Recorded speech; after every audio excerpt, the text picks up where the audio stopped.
Morning, everybody. It's good to see you. As you can see, I may look different, but I am the same person. I'm still Sean Cecil.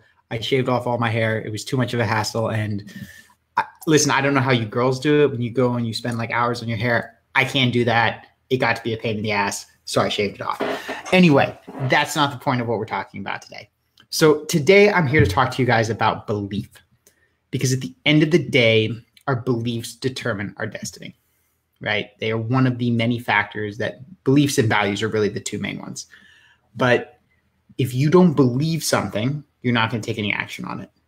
So it's a very simple question that has four important answers. So here's the question. Is it possible to have a career that brings you both purpose, this, ephemeral sense of fulfillment, and prosperity, financial freedom, all that kind of stuff, money in the bank account, etc. And fundamentally, I've seen that there are four answers to this question, or four different reactions to this question, four different kinds of belief or sets of beliefs. And ultimately, that determines where people end up. So the first one that I see is what I'm going to call wealth resentment. So when you talk about, hey, being rich and being, doing what you love, there are a lot of people who will lash out at the whole notion of being rich. These are people who they'll say things like rich people are evil or the wealthy are evil. Or they'll get on one of my ads and they'll be like, I bet you're charging for something, aren't you? Somewhere in your life. And it's like, whoa. Calm down, buddy. Like, the webinar's free, group's free, a lot of free stuff. Like, yeah, I do actually make money. Like, I do have a business, but there's nothing evil about that. Right. And so when you look at these people, they're almost without exception, like 99.9999999%, unless they inherited a bunch of money, they are broke. Right. And so there's this resistance towards wealth and there's this resentment towards wealth. And here's the thing. If you think rich people are evil, then you are not going to go and try to become a rich person. You may say that you are, right? But subconsciously, you are going to self-sabotage every attempt to build wealth because money is evil, right? So this is, this is a kind of mindset where you really don't want to get trapped in there, because the truth is money isn't evil. Money is just a tool, just like anything else, right? And you can use that tool for good and you can use that tool for evil. Are there rich people out there doing screwed up stuff? Yeah. Are there rich people out there doing amazing, awesome, transformational stuff? Yeah. Are there poor people out there doing screwed up stuff? Yeah. Are there poor people out there just trying to live their lives and, be good people? Yeah. Is there everywhere in the middle on both the wealth and the, spectrums of morality? Yeah. Because it's a complex world. And the truth is that, if you're out there serving humanity and you're open to receiving, then you're gonna get some wealth. And that's cool. That's the way the world's supposed to work. So there's no reason to think that it's evil, but that belief, that mentality will keep you trapped in poverty. Okay. So the second belief is the belief of sacrifice. So this is another one that I get a lot, where people will lash out at me, like for even saying that it's possible to have both purpose and financial freedom. For even saying it's possible, they'll get angry because they say that's not true. Work sucks. That's just the way it is. I've sacrificed this and that. This is the only way. And anybody who's telling you that you can enjoy your work, they're trying to screw you. They're trying to trick you, blah, blah, blah. Work's supposed to be hard, and that's life, right? Like, that's kind of the attitude that these people come with. And again, these are one of the two groups of people that really lash out at me. And I'll take a stand against these people any day of the week. I don't know if you guys are still seeing my ads. Sometimes I'll get into it with them. But the point is that those people don't believe that it's possible.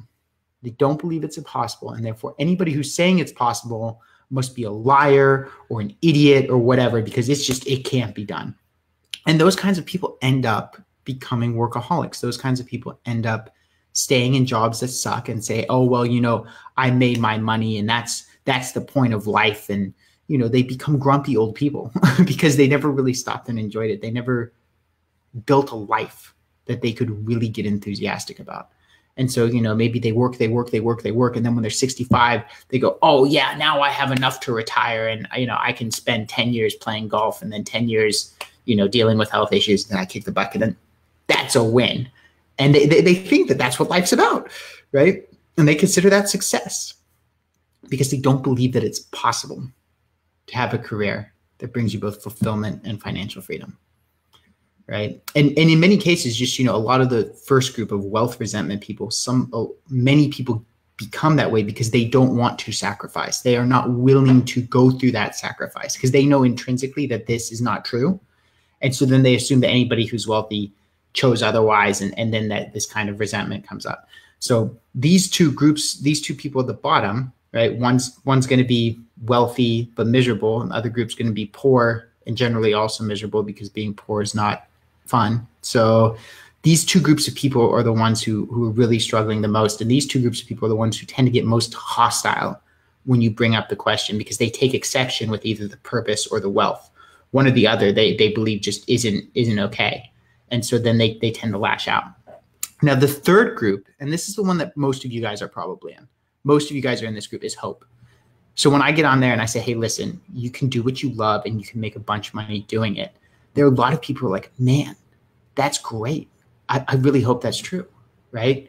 And they'll see a couple examples. They'll be like, oh, that guy did it and that guy did it. And so maybe that is true, right? And people who are in this stage of hope, they get involved, right? They'll come, they'll join this free group, right? They'll be like, oh yeah, this is great. I can watch a video every now and then. They'll watch the webinar. They'll be like, oh, this is cool. Maybe they'll read a book or two, all this kind of stuff. But fundamentally, they dabble.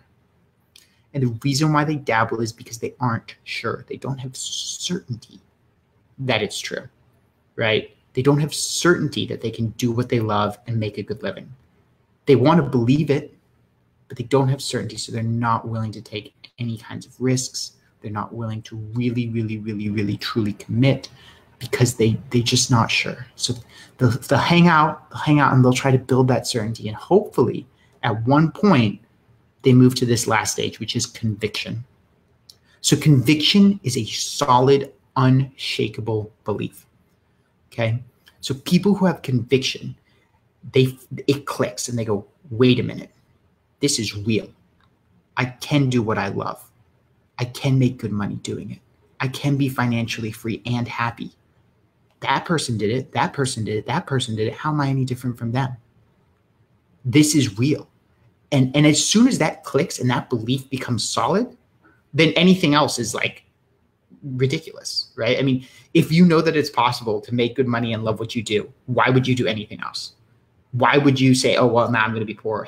I'm just going to do a job that I hate. Like those ideas just become just bizarre because nobody would want to live any other way. So as soon as this conviction is developed, the commitment follows. And then people are willing to take risks.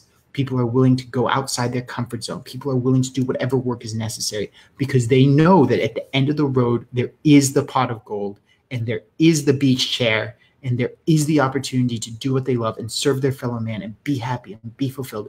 And they are not going to settle for anything else. That's conviction. And when that happens, mountains move, right? That is when your life really begins to change. So guys, if you are at that point of conviction, if that's where you are and you want to talk about how to make that happen, I am here to help. Those are the people who I most love to serve because those are the people where I can make the biggest difference.